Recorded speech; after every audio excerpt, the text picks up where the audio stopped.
आकाश समीर माने वायु, तो छित जल पावक गगन समीरा, पंच तत्व मिल बना शरीरा। इन 5 तत्वों से ये मानव शरीर बना हुआ है। और वेद का विधान ये है कि जिन लोगों ने इस संसार में ये 5 भौतिक शरीर धारण किया है, उनको ये शरीर यहीं पर छोड़ के जाना पड़ा है। यहाँ तक कि हमारे जो अवतारी हुए हैं भगवान राम हुए हैं, भगवान श्री राम को भी अपना ये 5 भौतिक शरीर यहीं पर त्याग करके जाना पड़ा है। ये विध का विधान है कि कोई भी इस 5 भौतिक शरीर से उस परलोक में नहीं जा सकता है। भगवान श्री कृष्ण ने भी अपना शरीर यहीं पर त्याग दिया था। यानी जितने भी संसार में आए हैं, भले अवतारी आए हैं, भले ईश्वर आए हैं, परमात्मा आए, जिन्होंने यहाँ पर संसार में लीलाएँ की हैं, ये सभी लोगों ने अपने अपने शरीर को त्याग करके ही इस संसार को छोड़ा है। और दूसरी बात यह है कि इस संसार में जो कुछ भी हो रहा है ईश्वर की इच्छा से हो रहा है। जिसका जन्म निश्चित है उसकी मृत्यु भी निश्चित है। कि नयनम छिंदन शस्त्राणि नयनम दहति पावका नयनम क्लेदन्ति आपो नयनम शोक्यत मारुता। जो जीवात्मा है, नयनम छिंदन शस्त्राणि, ये जीवात्मा शस्त्र के द्वारा भी नहीं काटी जा सकती है। नयनम दहति पावका, ये जीवात्मा अग्नि से भी नहीं जला जा सकती है। नयनम क्लेदन्ति आपो, इस जीवात्मा को आप मान जल भी पानी भी गीला नहीं कर सकता है। नयनम शोक्यत मारुता, और हवा भी इसको सुखा नहीं सकती है।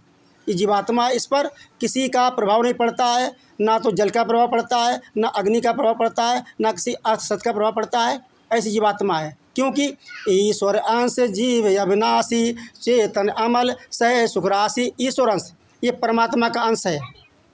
जब परमात्मा अजर अमर अविनाशी है तो जीवात्मा भी अजर अमर अविनाशी है। तो जिसका परमात्मा भी हमेशा बना रहता है, उसी प्रकार जीवात्मा भी बनी रहती है। इतना है कि जीवात्मा जब शरीर को त्यागती है तो जाकर के परमात्मा में लीन हो जाती है। या फिर जिनकी उम्र पूरी नहीं हुई है, जिनकी उम्र पूरी नहीं हुई, वो लोग इस संसार में जीवात्माएँ वो भटकती रहती हैं। और उम्र जब पूरी हो जाती है तब पुनः उनका जन्म भी होता है। तो जिनकी उम्र पूरी हो जाती है उनको थोड़े समय के बाद में जन्म मिल जाता है, वो शरीर को धारण कर लेते हैं। और जिनकी उम्र पूरी नहीं होती है, जब तक उनका समय है तब तक वो आत्माएं भटकती रहती हैं। और जब शांत पाठ हो जाता है तो शांत पाठ के बाद में फिर उनको भटकना नहीं पड़ता है, वो फिर अपने स्थान पर स्थापित हो जाती हैं। तो शास्त्रों में कहा गया है कि ईशावास्यम इदम किंच जगत्याम जगत तेन तक तेन भुंजी था माँ गधा कस्य धनम। वेद का मंत्र है। इस संसार में ईश्वर व्याप्त है। संसार में जितनी वस्तुएं हैं सब में ईश्वर व्याप्त है। ऐसी कोई वस्तु नहीं है जिसमें ईश्वर व्याप्त ना हो। अर्थात संसार में जो भी हमारे आपके आसपास जो भी आप देख रहे हैं सब में ईश्वर समाया हुआ है। यानी जो भी परमात्मा ने हमें दिया है उस सब में ईश्वर समाया हुआ है। अर्थात जो भी हमें प्राप्त हुआ है सब परमात्मा ने दिया है। हमें जो भी बच्चे प्रदान भगवान ने दिए हैं, जो पत्नी है, भाई हैं, बहन हैं, माँ हैं, पिता हैं, जो भी हमारे पास है, संपत्ति है, दौलत है, जो भी हमारे पास है सब परमात्मा का दिया हुआ है, अपना कुछ नहीं है। तो शास्त्रों में कहा गया है कि जब परमात्मा का दिया हुआ है तो अपने मन में ये बात नहीं आनी चाहिए कि ये वस्तु हमारी है। जब परमात्मा की दी हुई है तो पराई वस्तु हो गई। तो तेन तक तेन भुंजी था, हमें इन वस्तुओं का त्याग पूर्वक भोग करना चाहिए। माँ गधा कस्य धनम, हमें पराय धन के लिए लालच नहीं करना चाहिए। जब मेरे मन में ये बात रहेगी कि जो भी हमारे पास है परमात्मा का दिया हुआ है, पत्नी है, भाई हैं, बहन है, माँ है, पिता हैं, जो भी है, संपत्ति है, प्रॉपर्टी है, जो भी है सब परमात्मा का दिया हुआ है। तो पराई वस्तु है, वो जब चाहेगा तब अपनी वस्तु हमसे ले भी सकता है। जब मन में ये चीज़ें आपके रहेंगी तो जब भी कोई चीज़ हमसे अलग होगी तो हमें दुख कम होगा। जब कोई चीज़ हमसे अलग होगी तो दुख कम होगा, क्यों? जानते हैं कि जो भी हमें दिया है परमात्मा ने दिया है। यहाँ तक जो शरीर है वो भी परमात्मा का दिया हुआ है।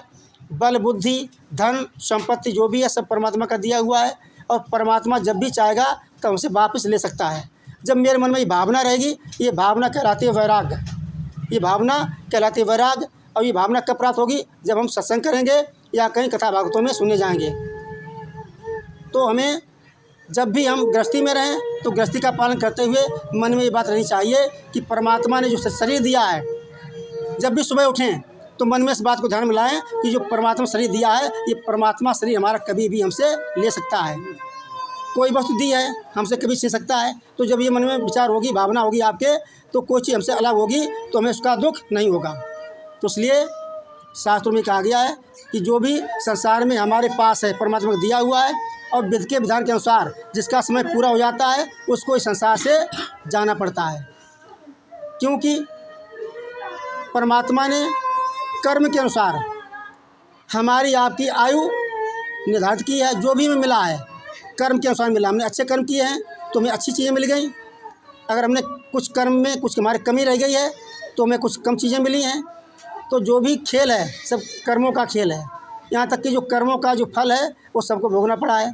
यहाँ तक कि भगवान श्री राम ने भी छुप करके बाली को मारा था, तो उनको भी वही जो बाली था ना, द्वापर में बहलिया बना, वही बहलिया बना, उसने भगवान श्री कृष्ण के पैर में तीर मार दिया था। भगवान जब परम धाम को जाने वाले थे तो समय पर लेटे हुए थे प्रभास क्षेत्र में, तो बहलिया की लगा कि उनके भगवान के पैर में पद्म थी, चमक रही थी, तो बहलिया को लगा कि कोई हिरन है, तो हिरन समझ करके बहलिया ने वार चला दिया थे भगवान श्री कृष्ण। तो उस वार से ही भगवान श्री कृष्ण परम धाम को पहुँचे, क्योंकि कर्म का फल है। वह उन्होंने त्रेता में बाली को छुपके मारा था, तो बाली ने लौट करके वो अपना बहलिया बन करके बदला लिया।